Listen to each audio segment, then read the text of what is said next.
suuf si bu dee daw di wër jant bi moo ko weer wi ñooy ànd duñu tàggoo mukk ko defee day romb li ñuy wax buróoj nga xam ne fukk ak ñaar la ay tour de contrôle la mais bi suuf si ni muy dawee bu dee wër suuf si watata kafatu fi sayriha day mel ni koy wengulu di doxe wet du def rek direct benn voie déedéet borom bi ne alam naj'alil arda kifaatan weer wi ni jaan di doxi noonu lay doxe wala picc ni muy naawee du def direct jàdd googu mu jàdd dafa am lu muy liggéey am na voie bi nga xam ni mooy voie normale bi ñu ngi koy natt ci 2 millimètres virgule 8 bu dee daw ci espace bi pour wër jant bi 2 millimètres virgule 8 mooy ligne normale bi mais continué wul ci loolu léeg-léeg mu jàdd jege léeg-léeg mu jàdd sori espace bi muy daw waaye lu ci mënti am may nañ ko mu jàdd bu fekkoon dafa sori ligne normale bi mën na ñëw ba ci 2 millimètres virgule 7 gën a sori gën a jege jant bi maanaam ba ci 2 millimètres virgule 6 ba ci 2 millimètres virgule 6 ci la yem bu fekkee ni nag ci soriwaay bi dafa continuer 2 millimètres virgule 5 kon musiba bi li muy amee mooy suñuy deret ñun ak ndox yi ci àdduna bi yépp ay congelé nekk glace 2 millimètres virgule 5 kese bu ci àggoon mais may nañ ko mu dem 2 millimètres virgule 8 bi mu gën a sori ba 2 millimètres virgule 6 ba 2 millimètres virgule 6 7 ba 6 ci la yem mais du mas agsi ci 5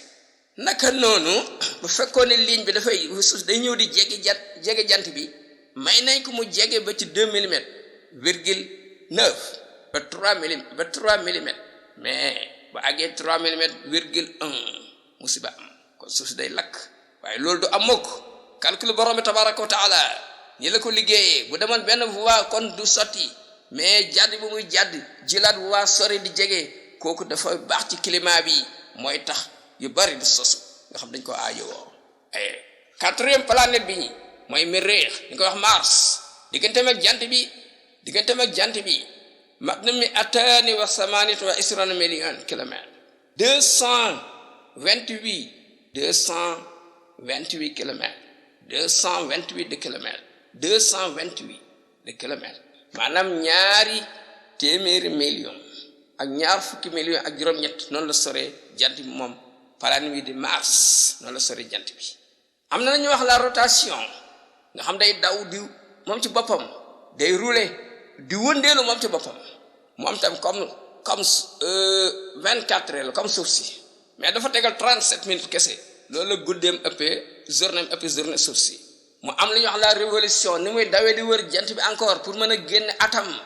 wa zalika sanataani ila 24 yawman 600 la wa 87 yawman 687 jours mu nekk 200 yu manqué 24 jours ñaari at yu manqué 24 jours moom lay wër jant mooy atam kon Mériix atam mu ëpp suñu at après nag 1 an yu manqué 24 jours kese kon daanaka atam mat na ñaari at ci ñun parce que moo ñu gën a sori jant bi moo tax. alors planète bii di Mars am na ñaari satellite naturel benn bi ñu koy wax Phobos bi ci des Deimos moom planète bi moom ñekku ñu rond comme suñu bos de comme weer bi déedéet dafa xaw a ovale comme forme nen. Phobos xaw na rëy parce que mat na 26 kilomètres diamètre bi Deimos nag 15 kilomètres la kon bale mu ëpp. alors Mars di planète bi di Mars mooy planète bi gën a nuroog suuf si dafa nuroog moom ci biir ak ci façon ak ci matière lépp mook suuf si ñoo ko bokkale. yii nii ñooy planète yi nga xam ne roose sax ay xeer lañ mooy Mercure première planète bi ci des Vénus xeer la bi ci des la Terre di 3e bi ñuy dund nii xeer la bi topp ñun di Mars xeer la. les planètes rocheuses yi ay roche lañ ay xeer lañ ko liggéeyee. léegi diggante planètes rocheuses yi ak planètes yi ñu war a dem muy gaz am na benn ceinture benn barrage bu nekk ci diggante bi di koy wax xisaamul Kuwaykibaat mooy la ceinture de constellation bi comme benn barrage bu ñu belende la ci diggante frontière lan planète yii ñu jeexal nii avant ñu dem ci yenn planète yi nga xam ne gaz la ñag bu garaaw bi mi ngi ci diggante bi